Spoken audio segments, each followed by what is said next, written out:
Ever since I can remember, my family skied. We all loved it with our first lessons and training. But my aunt embraced the dangerous sport a little too much on one particular day, and it changed her whole world. It was spring break in college, so off we went.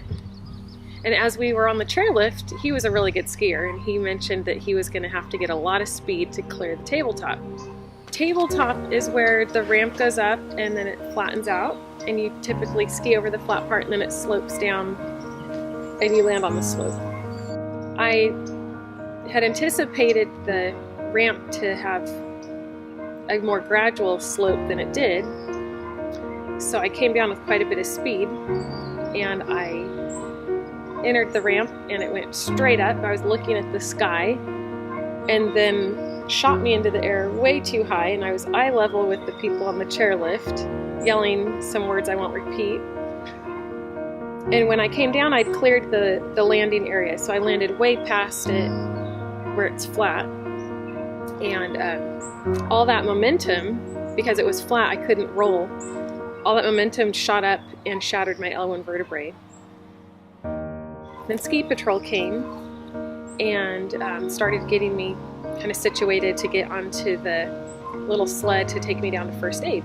So they took me to the ski hut, and that was where we learned that I was very paralyzed, and they were using a Sharpie marker to mark where I had sensation, and my head was taped down to a board, but I could kind of look with my eyes, and I remember seeing the Sharpie line up here. So I knew I was in trouble. The following morning after her injury, they performed surgery on my aunt. When she woke up, she couldn't believe she was paralyzed, but luckily my Aunt Chris was there to calm her down and to tell her that there was nothing to worry about. But little did I know that one little break was in the wrong spot with the spinal cord, and I would never ever recover from it and be the same. It was going to change my life significantly. And it took her 2 weeks for her to even move her toes. Thankfully, with time and support from family and friends, she could go through the healing process at Santa Clara Valley Medical Center in San Jose. And I just was determined to get out of that wheelchair. I just could not accept that I was going to live my life in a wheelchair. From April to June, Kelly would slowly transition from wheelchair to crutches and to leg braces until a year later when she was able to walk comfortably in just leg braces. So I can walk. Leg braces help me walk more effectively. I can go a lot longer. I don't wear out as fast.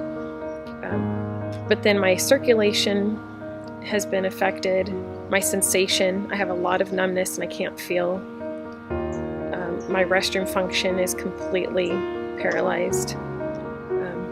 Just a lot more that people don't see that I deal with now. I had Benjamin, my son, 3 years ago, way too early at 25 weeks, and he is doing great now, but he had a little struggle at the beginning, being that early. He's our one and only because my body would do the same thing again. It just isn't really able to carry a baby full term anymore because of the muscles not able to support the uterus. I have him to take care of. Nobody's having to take care of me anymore, which feels great.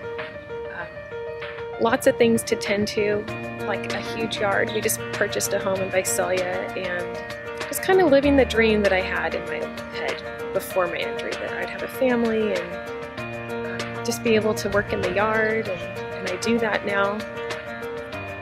Every day. There's always something to do in this big yard, and lots of work yet ahead of us. But it's really nice now that we can look into the future and just know that health is on my side. I'm strong and active and able to accomplish pretty much anything I put my mind to. You know, life does go on, but it definitely was a trying experience, and continues to be. There will be lifelong challenges due to this injury that come my way, but I just got to keep going.